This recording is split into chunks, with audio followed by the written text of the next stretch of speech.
Alors, regardez bien ce qui suit dans Apocalypse 19, versets 11 à 15, ok? Eh bien, il faut savoir que le Seigneur revient deux fois, une fois seulement dans les nuées, il ne vient pas physiquement sur la terre, il vient retirer son Église, ce que vous avez vu dans ma bande-annonce, et il revient à la toute fin des tribulations, physiquement, il se pose sur la terre, et c'est là que le mont des Oliviers se fend en deux. Et là, ici, le chapitre 11, c'est vraiment le retour de Jésus. Il s'en vient physiquement avec son armée céleste et son Église qui le suivent.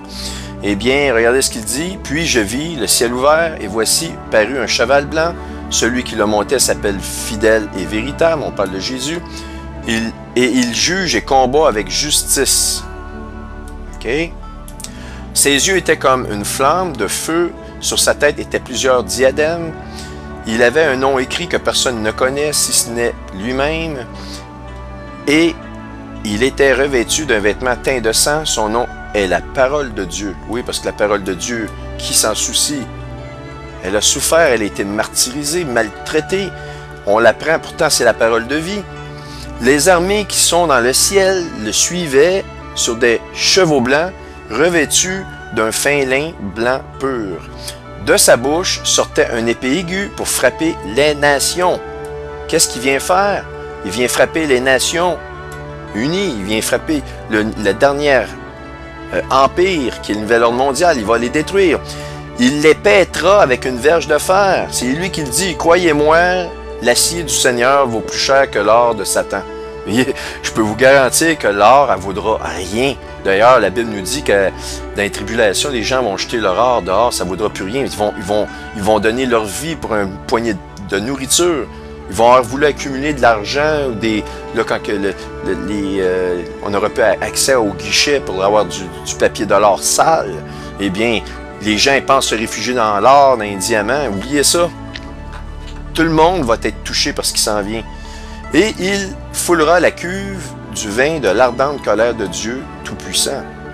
Donc, destruction du nouvel ordre mondial par Jésus ici. Amen.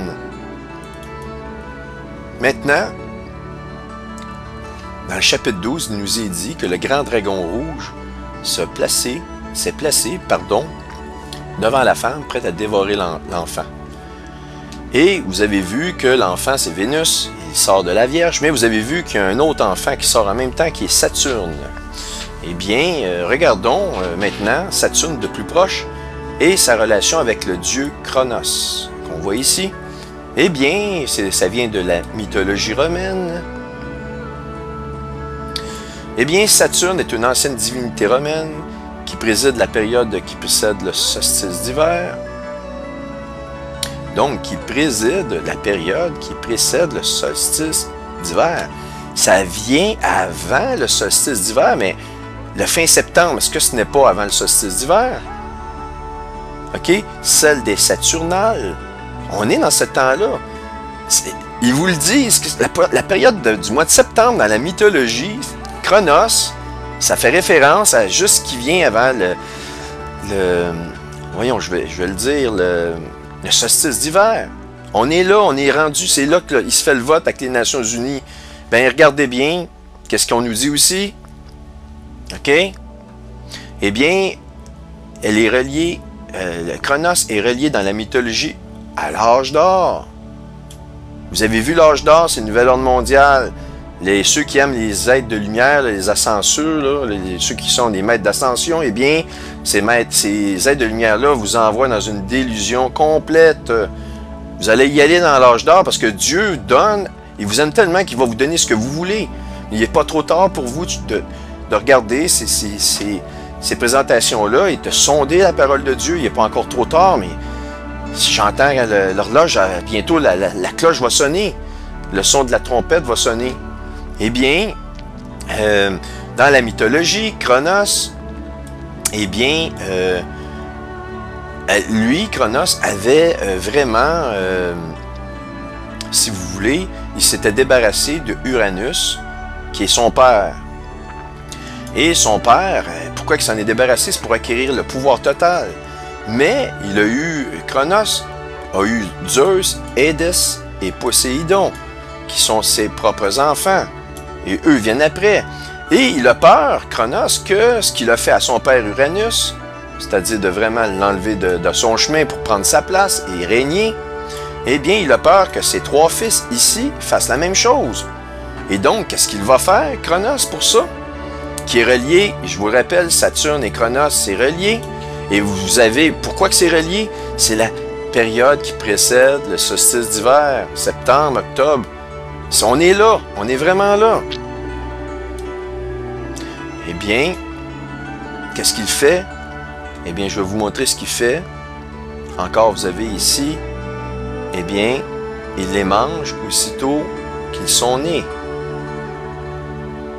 Qu'est-ce que le chapitre 12 de l'Apocalypse nous dit? On va retourner. Chapitre 12, pardon.